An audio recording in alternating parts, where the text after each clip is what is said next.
우리 말씀 보겠습니다. 요한복음 10장 22절에서 31절까지 말씀입니다. 예수님에 대한 그 유대인들의 상태를 나타낸다고 이야기를 좀 말씀드리고 싶습니다. 예수님에 대한 유대인들의 상태입니다. 말 한마디에 드러나는 그 사람의 상태가 있죠. 저렇게 생각을 하는구나. 평소에 저렇게 생각을 했구나. 인식과 또 생각의 한계가 있구나. 이런 것들을 말 한마디에 확 느낄 때가 있습니다. 평소에 그렇게 생각을 했으니 그럴만하다. 유대인들이 어떤 생각을 갖고 있었을까요? 제가 읽습니다. 유대인들이 애워싸고 이르되 당신이 언제까지나 우리 마음을 의혹하게 하려 하나이까? 그리스도면 밝히 말씀하소서.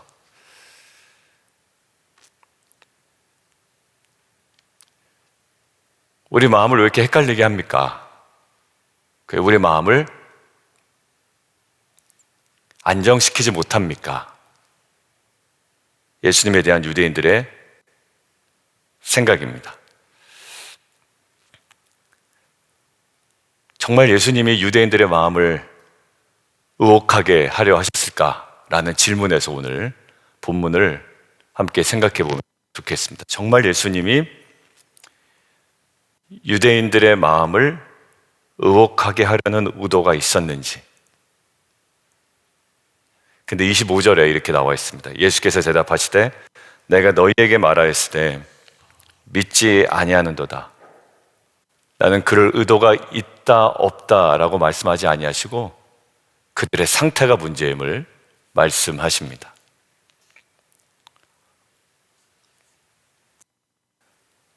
누가 이걸 이해하겠느냐? 예수님의 말씀을 어렵다고 이야기한 적도 있었죠.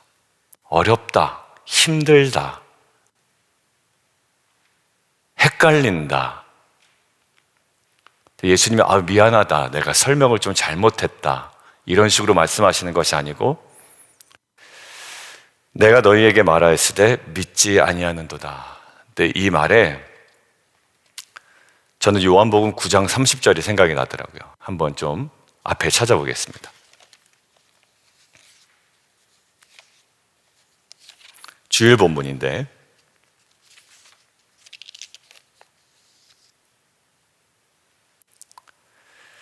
거기 그 사람이 대답하여 이르되, 그 사람이 누구냐면 보지 못했다가 보게 된 자입니다. 이 사람이 이렇게 얘기합니다. 이상하다. 당신들 참 이상하네. 이 사람이 내 눈을 뜨게 하였으되 당신들은 그가 어디서 왔는지 알지 못하는도다.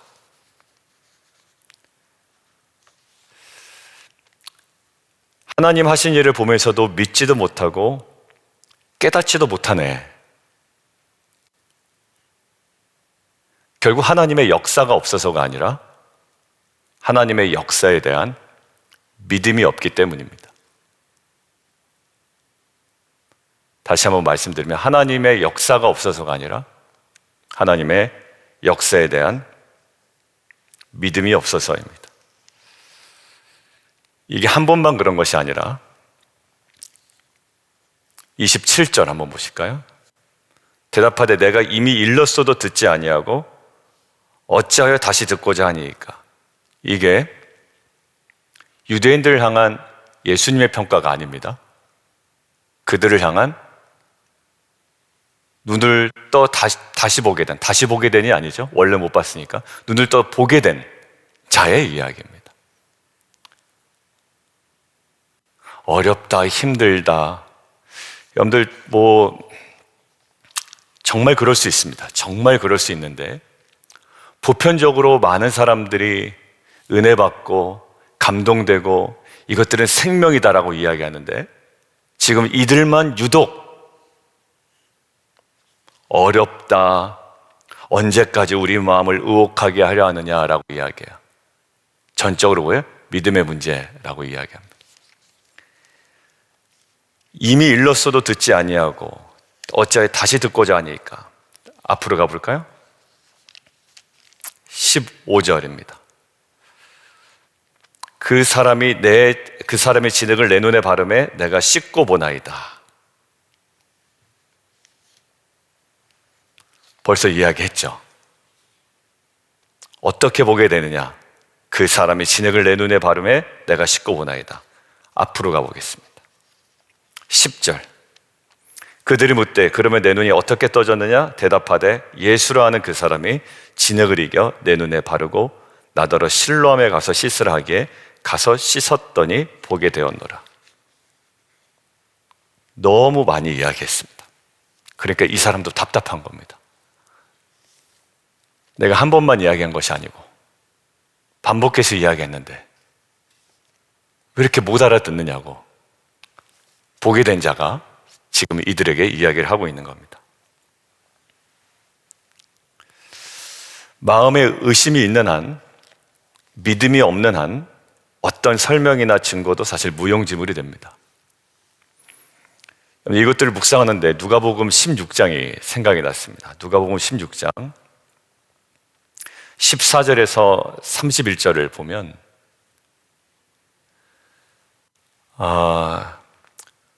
부자와 거지가 나옵니다.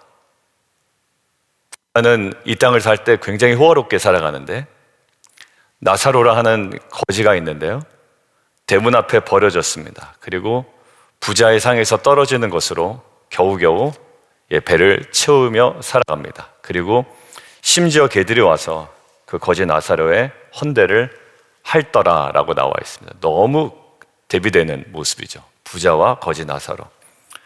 그런데 거지는 죽어서 천사들에게 받들려서 어떻게 되면 아브라함의 품에 들어가고, 부자도 죽어서 장사되면 어떻게 됩니까? 음부에서 고통 중에 눈을 들어 나사로를 보게 됩니다. 그래서 아브라함에게 이렇게 얘기하죠. 아브라함이여, 당신 품에 있는 나사로를 나한테 보내서 손가락 끝에 물을 찍어 내 혀를 서늘하게 해주십시오 라고 이야기를 합니다. 내가 너무 이 불꽃 가운데서 괴롭습니다 라고 이야기하죠. 그때 이렇게 얘기합니다. 아브라함이, 너는 살아있을 때 좋은 것을 받았고 나사로는 고난을 받았으니 이것을 기억하라. 이제 그는 여기서 위로를 받고 너는 괴로움을 받는다. 그리고 너와 나 사이에, 너와 우리 사이에 큰 구렁텅이가 놓여 있어 건너가고자 하되 갈 수 없고 건너올 수도 없다. 이렇게 얘기합니다. 그러니까 이 부자가 뭐라고 얘기하냐면, 그러면 나사로를 내 아버지의 집에 좀 보내주십시오. 형제 5이 있는데 그들에게 증언하게 시켜서 그 5 형제들이 고통받는 이곳에 오지 않게 해주십시오 라고 이야기를 합니다. 자, 그때 아브라함의 대답을 한번 보겠습니다. 누가복음 16장 29절에서 31절입니다. 같이 한번 보죠.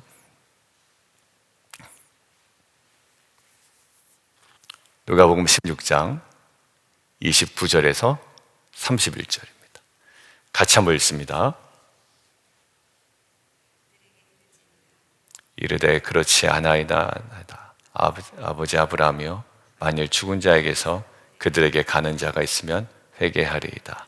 이르되 모세와 선지자들에게 듣지 아니하면 비록 죽은 자 가운데서 살아난 자가 있을지라도 권함을 받지 아니하리라 하였다 하시니라.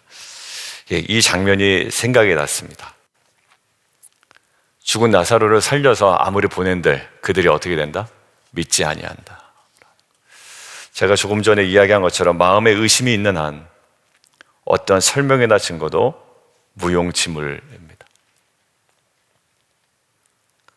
이미 모세와 선지자들에게 듣지 아니했던 5 형제도 죽은 자 가운데서 살아나는 자가 가서 아무리 권함이 있고 아무리 증언을 선명하게 한다 할지라도 그 권함을 받지 아니할 거다라는 겁니다. 24절 오늘 본문 다시 돌아갑니다. 당신이 언제까지나 우리의 마음을 의혹하게 하려 하나이까. 예수님의 진단 뭐라고요? 25절, 내가 너희에게 말하였을 때 믿지 아니하는도다. 그러면서 2개 말씀하십니다. 너희에게 말하였으되 그다음에 내가 내 아버지의 이름으로 행하는 일들, 말과 행함이었죠. 아까 보게 된 자가 뭐라고 얘기합니까? 분명히 나에게 행하신 일을 내가 여러 번 이야기했는데 당신들 믿지 아니하는도다. 심지어 뭐라고 얘기한다고요? 당신들 좀 이상하다. 이 사람이 내 눈을 뜨게 하였다고 이야기하는데도 당신들은 그가 어디서 왔는지 알지 못한다. 나에게는 그 사실이 충분히 이해가 되는데 왜 당신들은 자꾸 이해가 안 가는 것처럼 이야기를 하냐라는 거예요. 여러분들, 결국 26절에 정확하게 나와 있습니다. 너희가 내 양이 아니므로 믿지 아니하는도다. 이들에게 믿음이 없는데요, 그 원인을 얘기합니다. 너희가 내 양이 아니므로. 이게 목회하다 보면 가장 안타까운 지점이 바로 이겁니다. 주님, 혹시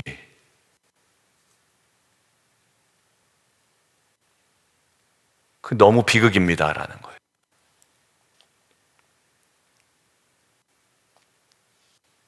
노력해도 안 됩니까? 제가 목회적으로 노력해도 안 되는 겁니까? 많은 사람들이 은혜 받고, 묵상하며 은혜 받고, 나눔에서 은혜 받고, 때로는 심지어 우리 유스 아이들은 또 주일 받은 말씀에 반응해서 때로는 순간 결단하고 또 삶의 변화를 주려고 나아가고 있는데, 이해 안 된다고 이야기하고, 어지럽다고 이야기하고, 헷갈린다고 이야기하고, 주님 나에게 뭐라고 말씀하시는지 모르겠다고 이야기하고, 그런데 주님 뭐라고 얘기하시나요? 수많은 일들과 말씀들을 이미 허락하셨다라는 거예요. 듣지 못해서가 아니라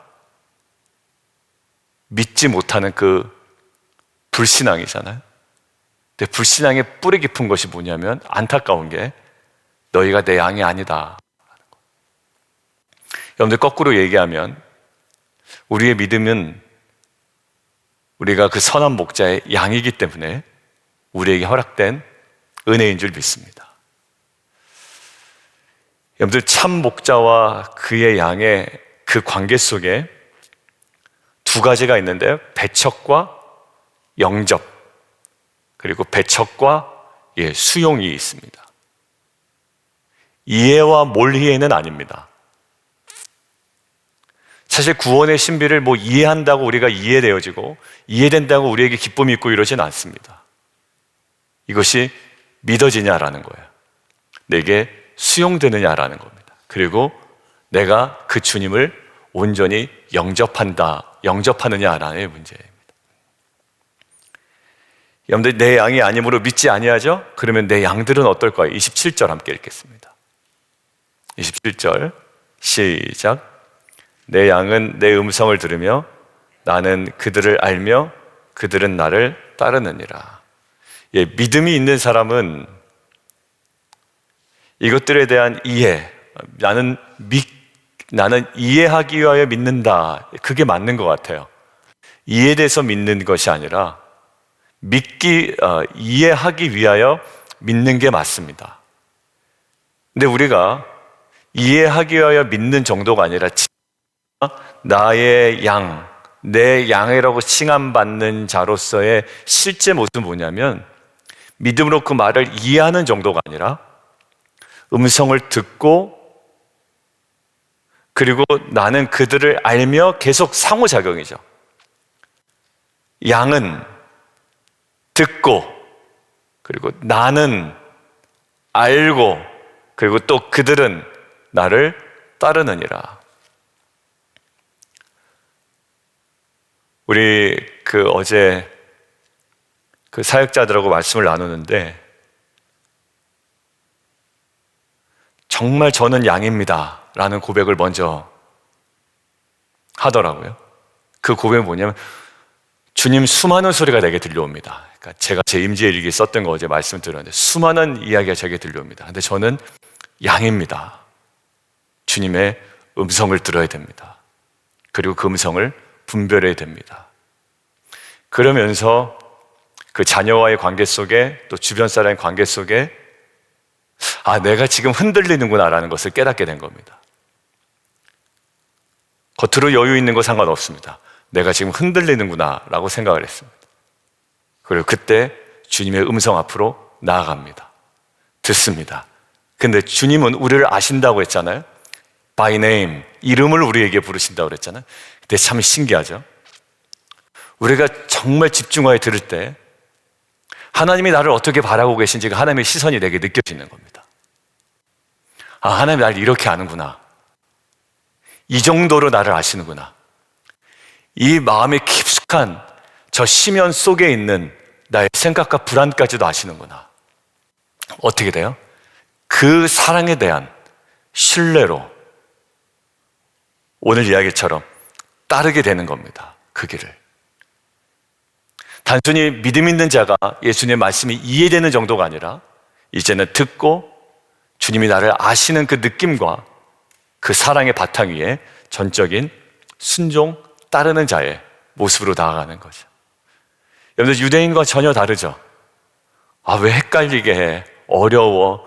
왜 우리의 마음을 의혹하게 하려 하나이까? 철부지처럼 있지만 이것은 단순히 철부지가 아니라 너희가 내 양이 아니함으로 믿지 아니하는도다. 그러니까 뭐라고 자꾸 반복되는 이야기가 있습니다. 누구를 얘기하면 자꾸 그렇게 얘기하는 거에서 아직까지는 아닌가 보다라는 생각이 있어요. 왜? 그 정도는 아니거든요, 사실. 근데 똑같은 변명이에요. 똑같은 변명. 근데 그분의 요구에 맞춰줄 수 없어요. 그럼 제가 생각이 드는 건, 혹시 주님, 그러면 안 됩니다. 여러분들, 우리들의 자녀 그리고 주변 사람들에 대한 이 가슴 철렁함은 사실 우리의 그 어떤 것으로도 바꿀 수가 없지만, 그러나 그럼에도 불구하고 너희가 때를 얻던지 못 얻던지 그 복음을 증거하라 하셨기에 주님의 선한 계획과 또 그 섭리 아래 우리가 온전히 순종해야 될 줄 믿습니다. 그리고 오늘 이 믿는 자들에게 주시는 분, 너는 내 양이 아님으로가 아니라 너는 내 양임으로 너희가 믿게 되었고, 듣고 나는 너를 알고 너는 나를 따른다라는 이 믿음의 여정이 저희에게는 하나의 그 어려운 숙제가 되지 않았으면 좋겠습니다. 이것들을 깨달았을 때, 어제 사역자들과 나눌 때 주셨던 이 기쁨, 안도감, 제일 안전한 곳이라는 확신 속에 걸어가는 믿음의 길이 되기를 원하는 것. 마치 순종하는 것이 숙제를 그냥 해야 되는 것처럼, 임재일기를 쓰는 것이 마치 과제를 제출하는 것처럼 이런 식으로 되지 않는다는 것을 아마 아실 겁니다. 왜냐하면 그게 제일 안전한 곳이고 제일 우리의 영적 피난처이며 우리의 마음을 새롭게 하는 놀라운 은혜의 자리이기 때문입니다. 왜요? 양이기 때문에 그렇습니다. 양에게는 목자의 음성이 가장 안전합니다. 그리고 그 품 안이 가장 행복합니다. 너무 지쳐있을 때 그곳에 빨리 돌아가고 싶은 마음이 있습니다. 그리고 밤늦은 시간에 혼자 타이핑으로 일기를 쓰시건 이거를 쓰시건 그 자리 속에 뭔가 회복이 됩니다. 마치 밤에 푹 자고 일어나면 아침에 개운한 것처럼 그 순간에 주님과의 관계가 새롭게 됩니다. 어렵다, 혼란스럽다, 이건 뭘까요? 다 우리의 귀가 다른 곳에 집중되어 있기 때문입니다. 여러분들, 오늘 마지막으로 29절 제가 그 키워드만 이야기하고 오늘 기도하도록 하겠습니다. 영생을 준다? 근데 뭘까요? 영원히 멸망하지 아니할 것이요 또 그들을 내 손에서 빼앗을 자가 없느니라. 그들을 주신 내 아버지는 만물보다 크시며 아무도 아버지 손에서 빼앗을 수 없느니라. 빼앗을 자가 없느니라. 빼앗을 수 없느니라. 그 어떤 것도 누구도 취소하거나 빼앗아갈 수가 없습니다. 영원한 생명, 이 믿는 자에게 허락된 영원 분별한 가장 확실한 이 생명, 이 풍성함을 오늘 저와 여러분이 누리며 살아가기를 주님의 이름으로 축원합니다. 함께 좀 기도하며 나아가도록 하겠습니다.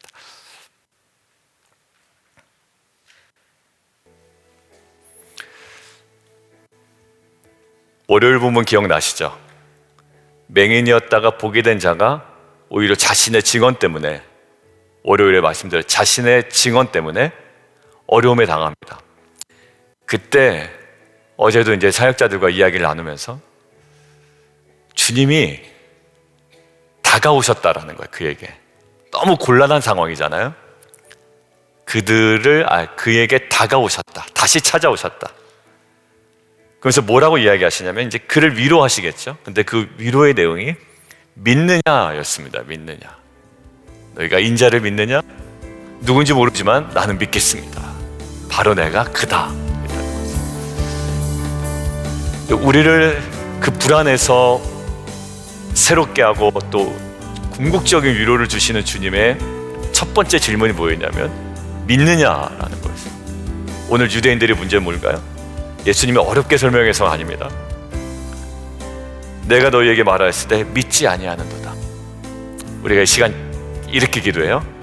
주님, 저에게 믿음 허락하여 주옵소서. 하나님 음성을 듣고 또 주님이 우리를 알고 또 우리가 그 주님을 온전히 따를 수 있는 그 믿음 허락하여 주옵소서. 그 믿음을 통해 우리에게 허락된 영생, 누구도 빼앗을 수 없고 또 빼앗기지 아니하는 그 은혜를 우리가 누리며 살아가게 하여 주옵소서. 함께 기도하며 나아가도록 하겠습니다. 기도하겠습니다.